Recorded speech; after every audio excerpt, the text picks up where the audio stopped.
Welcome to Healthcare du Jour, where we dish up and digest the latest in healthcare. For the next 30 minutes, sit back as we bring you insight, commentary, and discussion on trending topics to the table, all expertly served up by our host and his guests. Healthcare du Jour is brought to you by Carium, the telehealth platform enabling healthcare's digital transformation, helping you care for people within the fabric of their daily lives. Now here's your host, Matt Fisher. Welcome back, and thank you for joining as we dive into the hottest topics in healthcare. I'm your host, Matt Fisher. On the menu today is Acacia Parks, Chief Science Officer at Happify Health. Acacia, welcome to the show. Thank you for having me. I'm glad to be here. So, Acacia, what I always like to do at the beginning of a show is give my guest a chance to provide a little bit more of an introduction in terms of who they are and what they do.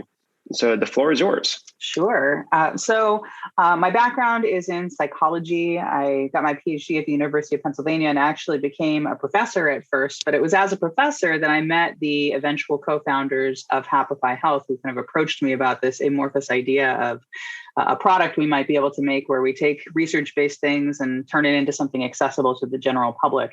And their background was in casual games. So they were all about kind of high utilization, high exposure, but didn't know exactly what to put into such a product. And so they approached me about that. And I actually learned last month, I was the first person they talked to about this idea.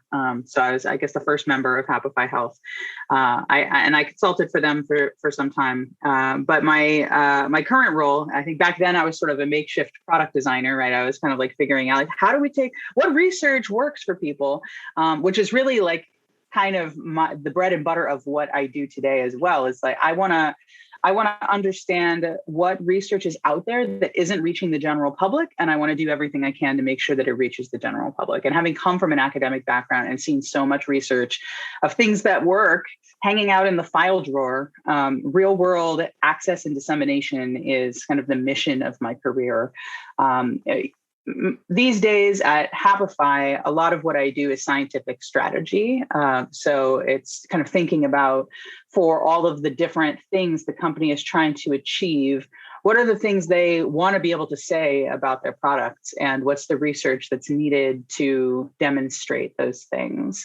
There's sort of the presumption that we've built a product that's good. And the question is, how do we show that it's good in ways that will speak the same language as health plans, speak the same language as potential pharma partners, speak the same language as consumers, right? So we've addressed all of these different markets over the year. And my role is to kind of make sure that we're doing the right kind of research so that when we go to explain the value of our product, that message is clear. And actually, that's a very interesting perspective on it. 'Cause with your role as Chief Science Officer, I'm not sure that's necessarily like a role that I've heard identified too often. Yeah, CMOs do this a lot of the time. Yeah, so I was going to ask, it seems like it kind of overlaps with a chief medical officer or, some type of clinical officer. So, kind of where are the overlaps, but also where are the distinctions? Yeah. So, I mean, the important piece of information here is that we started as a direct-to-consumer, non-clinical business. So as a product that was to reduce stress, improve resilience, all these kinds of kind of more distant, less clinical claims, we spent years living that life. And so it made sense to have a chief science officer, but not really a chief medical officer at that point. We really only appointed a full-time chief medical officer, Murray Zucker, a few months ago. He'd been consulting for us, but he became full-time a few months ago because the company had sort of arrived in such a clinical space that was needed.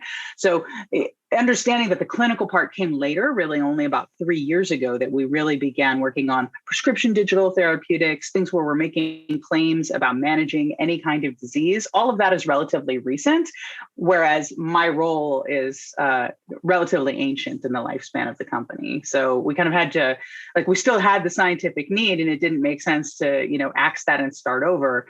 But instead we added a CMO to the mix and we worked together. And I think that makes sense because, just knowing some of the distinctions from, I guess from my perspective on the legal side of things, that you want to be careful of not blurring a line or to stay on a particular side of a line, depending on where you're trying to get your product to fit into, I'll call it the broader digital health world.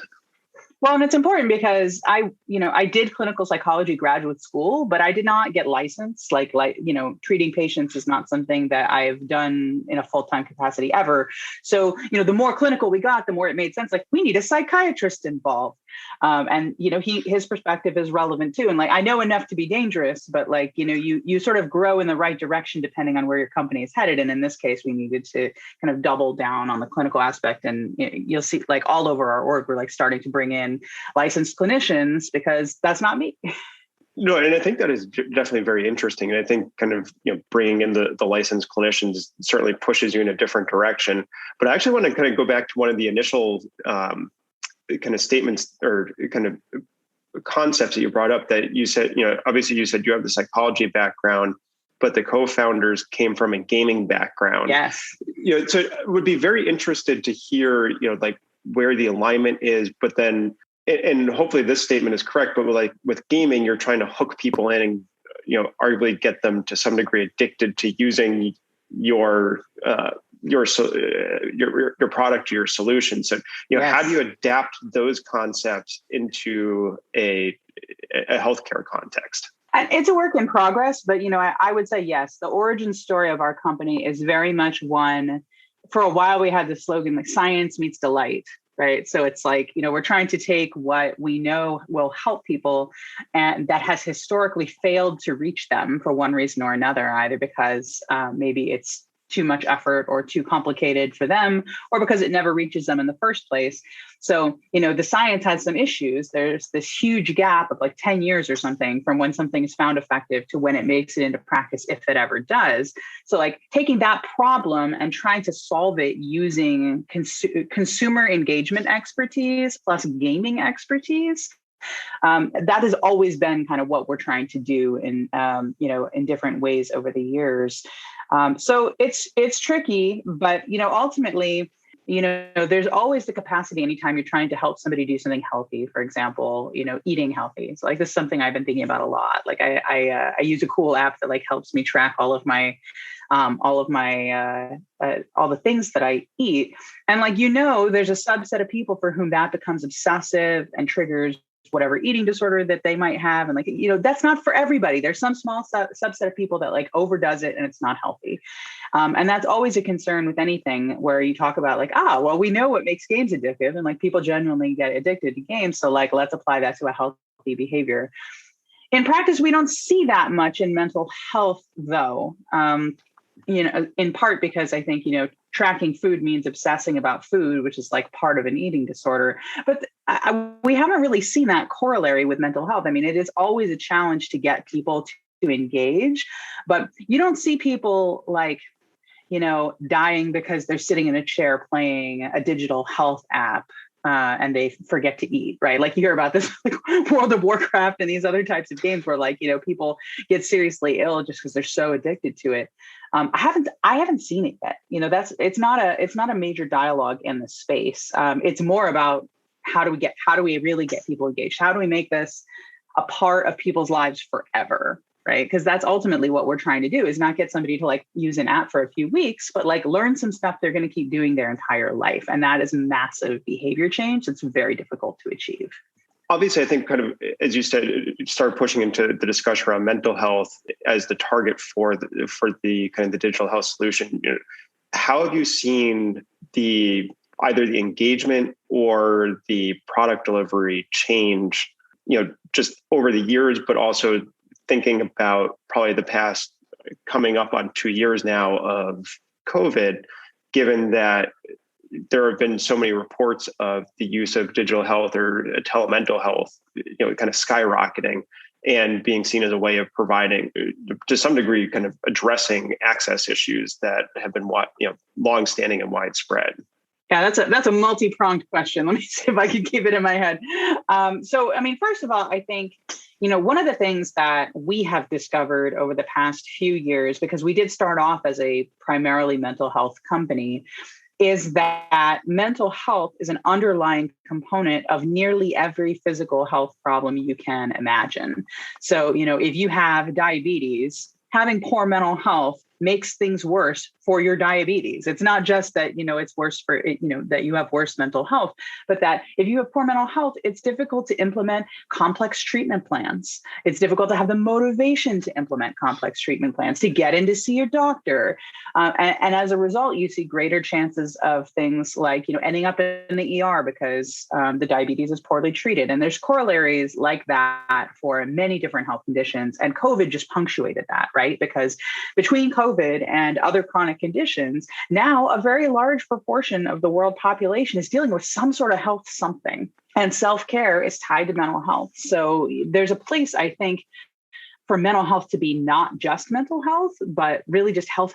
They're inextricably intertwined. So that's kind of to answer your first question. I think, COVID has punctuated something we were already seeing, which is that you can look at, diseases like MS, which, we had a publicly announced relationship with Sanofi to look at multiple sclerosis. There are places where you can see that when you improve the mental health of a person with multiple sclerosis, aspects of their multiple sclerosis improve. You're not treating the multiple sclerosis, but you're sort of removing impediments to self-care and potential, healing. So, I think those things are really important. And again, people are dealing with not only like COVID itself, but grief and anxiety. I had probably a 6-month bout of generalized anxiety I'd never had before during the pandemic, like no history of anxiety. And it just came out of nowhere. It's like you hear these stories everywhere of people just suddenly, whatever was like hanging out in their genetic scene, but had never been triggered, just like came out. So, there are these mental health needs, but also I think, physical health needs exacerbate that. So that's, should I stop or should I keep answering the question? Yeah, no, actually, I mean, kind of what you just talked about, I do want to dig into that a little bit. Let's do it. Because, as you were talking about it, or it suggested, it's maybe we shouldn't have these kind of defined labels, but we should view it all as health, health and keeping people healthy. So do you see a pathway to help get to that stage? Because arguably that's, take your pick of any type of care interaction. And unless you're talking about traditional medicine, there is a perspective that let's just view it all as health and put it all into, put it all together categorically like that. And as you were suggesting, then you can start seeing all the interactions and understanding that you can't silo different areas of care. Allow me to climb onto my soapbox. So this is the thing I'm extremely passionate about. When I got into the work that I do now, and this was, I'm not going to date myself, but it was when I was an undergraduate, I read about the concept that depression and anxiety, generalized anxiety, could be prevented. So this blew my mind. Like I'd read all this stuff about, cognitive therapy works for treatment. And I was all, excited about that. And I was ready to just go into the world of studying how to treat depression and anxiety, because those are the things that I cared about the most. And then I learned that if you identify people who are at risk, they're showing some symptoms, but nobody would diagnose them yet. And you do all the same stuff you would do to treat them. You give them basically the same cognitive therapy program, but in advance, that you reduce the chances that 2 years later, they go on to actually develop those diseases that they're at risk for. Whoa, this was huge for me. Like when I saw this, I was like, I got to go work with the guy who did this research. Marty Seligman ended up being my advisor. Like I went to go work on these projects. So I'm extremely passionate about the idea that mental health is a continuum, and that it's inextricably tied to physical health, and that the way of the future is to understand these things about a given person and put them in the right place at the right time for where they are at that moment, which could be a combination of mental and physical health care. It could be telemedicine. It could be in-person treatment, depending on the problem. It could be, a remote mental health thing, but an in-person physical health thing, or vice versa, right? So this is all about, it's about AI. It's about, using smartphone data and sensor data to really understand what's going on with people without asking them to give you a ton of data, which they will never do just because it's effort, right?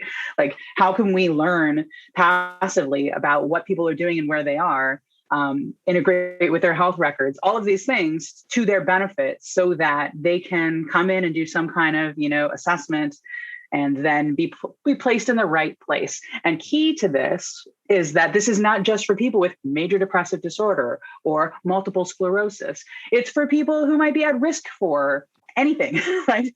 Those people belong in this system too, as do people who aren't even at risk, but like maybe just, want some stress management skills or like want some education about how to eat healthily, right? All of these things exist independently, but not in a single place with some sort of smart way to assess who needs what. And this has been something I think healthcare has been shuffling towards for a long time. But now it has just become so urgent because in-person treatment is so rare because COVID makes it so that, we have to have lower volumes of patients. And there weren't enough doctors anyway. Like that was something that we talked about over email, right? It's like there aren't enough doctors, even if they were perfectly accessible to people. So there has to be a way of sending people to lower touch things, if that's right for them, so that the higher touch things are reserved for the people who actually need them. It's an old concept, but it's only actually starting to happen. I mean, even like with some of these mergers and acquisitions you've probably heard about, that we're starting to see different parts of this overall milieu kind of starting to band together as a single company so that they can be more of a one-stop shop. It's, last 6 months. So it's finally starting, I think, to happen. But I think it's so important that we stop doing this. Like I have 18 different sources of care and I have to keep track of them all as the patient. That's why people don't get care. Yeah, no, I think that's great. And thank you for hopping onto your soapbox for that point. And for those of you just joining, I'm talking with Acacia Parks from Happify Health. And we've been talking about, kind of the science around driving better engagement, as well as now talking about integration of care across all different modalities. And kind of continuing on that integrated care piece, I think you were starting to touch on it a little bit, but, kind of what do you see as were the barriers to driving that full integration? And I know this is going to be another very broad two-part question, but you were also starting to get into the direction of, as you said, the shuffling forward of getting better. What do you see as being, kind of factors that can help further drive and encourage that both the integration of mental and physical health, but also the integration of all different modalities of delivering care? So by the time I'm done answering the one you just asked, I'm going to have forgotten the first one. So just bring it back to me. I think in terms of moving towards a sort of precision care model, and like you hear that word, that phrase, it again has become much more popular in the last few months. It's one that I've been thinking about, again, since an undergraduate. I wrote an essay about how in schools, like they can do a tiered care model where they assess what everybody needs and send them to the right place. I'm like, this is old. It's an old concept. But to move towards it, it seems like, some companies are thinking mergers and acquisitions are the way to go. I mean, that's certainly one way to go, right? If enough companies eat up other companies that are doing some of these different things, we hear about like telemedicine companies combining with mental health companies that provide digital solutions. We hear about, there was a recent deal about about CrossFit kind of moving into telehealth. I mean, there's some crazy kind of merger acquisition activity. Clearly, that's one way to go. I think it's also possible we'll see newer startups come in, and I've seen some of this at the last. DTX East, where there are some companies coming in and like this is just their goal from the outset. Their goal is this, and so they have it, as opposed to companies pivoting into it and then potentially combining with other companies that also were sort of independent. Oh, you were asking about barriers, right? So I can kind of combine that, because it's like if we've got a bunch of point solutions and it requires 12 of them to achieve what we just described, like how does anybody make money out of that when you're individual companies that have individual business models? I do think there are a few paths forward, and different places are trying different paths forward, right? Some companies can pivot to this internally. Other companies are combining. Other companies are starting with this as a goal to begin with. I don't know which one's going to be the way, but it's nice to see that people are trying to get there. Yeah, and I guess outside of the companies, as you said, I think I fully agree with you. The point solution kind of aim for a startup is arguably and hopefully kind of going by a little bit by the wayside. Because as you were saying, having something that's more comprehensive, and I think platform has also become the buzzword now of you want to be able to have the capability of either plugging in stuff so you can do everything, or just being able to do everything yourself. Yeah. But kind of or from your perspective, what were some of the systemic barriers that just the healthcare system writ large had, or probably still has in place, that discouraged that comprehensive approach too? Well, health plans have to want to change. Or the care has to happen outside of a health plan, right? So you see some of these models. I mean, I'll just use this personal example because I have migraines. And so, I briefly, I used Cove, right? I don't know if you've heard about Cove, but it's one of these, you see them all around, kind of one stop. You've got migraines, you speak to a doctor there who's a migraine specialist. They prescribe you some stuff. There's no health plan involvement. Like, they somehow offer it to you at a relatively cheap rate, and they mail it to you at the end. Like, they dispense it as well. So, I mean, I think there are starting to be providers. I've seen them for weight loss as well, where you buy a package and it has nothing to do with your health plan. It's all out of pocket. And their business model is making it so that people will pay for it out of pocket.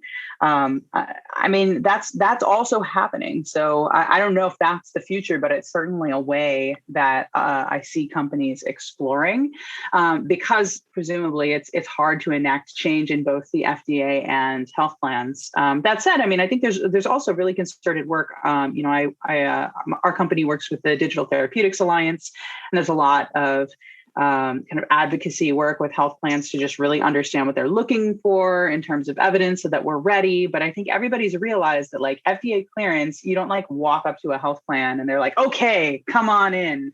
You've got FDA clearance. Like, it's not enough. There's a lot more that has to be done. And that's just to get one digital therapeutic in the door.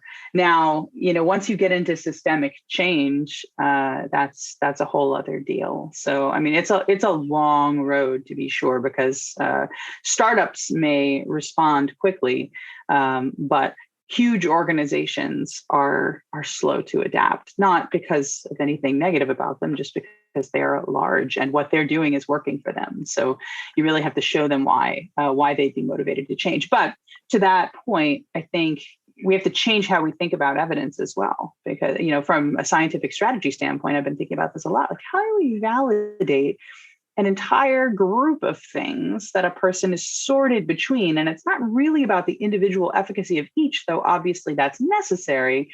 It's kind of about improving the outcomes of a person who comes through our system versus just is using the health plan normally, right? It's like, is the fact that we sorted them ultimately going to keep them out of the emergency room, make it so they show up to more preventative care, make it sure they have fewer problem visits? Those types of objective outcomes, I think, are the key. But we have to change how we think about research, because we're so used to, like, okay, here's my one thing, and I'm going to do a clinical trial on this one thing. There's no one thing, right? There's dozens of things, and each person is only going to get one of those dozen things, or maybe two of those dozen things. So they're getting a fundamentally different treatment. And the point is not which treatment. The point is the system. Right. And I think as you're just kind of suggesting, it's like there's so many different variables that you're not going to be able to control for each of them. You're going to, the method is going to have to be developed to kind of take all the data, analyze it, and then try and refine. It sounds like refine processes, because it's most likely some combination of things as opposed to just one factor that's driving a positive, a more positive outcome for someone going through and having that ability to access all of those kind of new features or new services. Yeah, the variables you're interested in sort of change, and the way you have to analyze it changes as well, because it's more about, like, did they go through the system at all or not? And there's sort of this assumption that you've just validated each component of the system. So that's not really what you're testing in this study. And then to kind of think about, well, were they matched properly or not? Like, that's kind of the key question, is not like which thing were they matched to, but was it the right thing for them in retrospect after they used it for a month or something like that? You kind of have to go back and be like, is my system properly classifying people? And when it does, how is that objectively improving their health?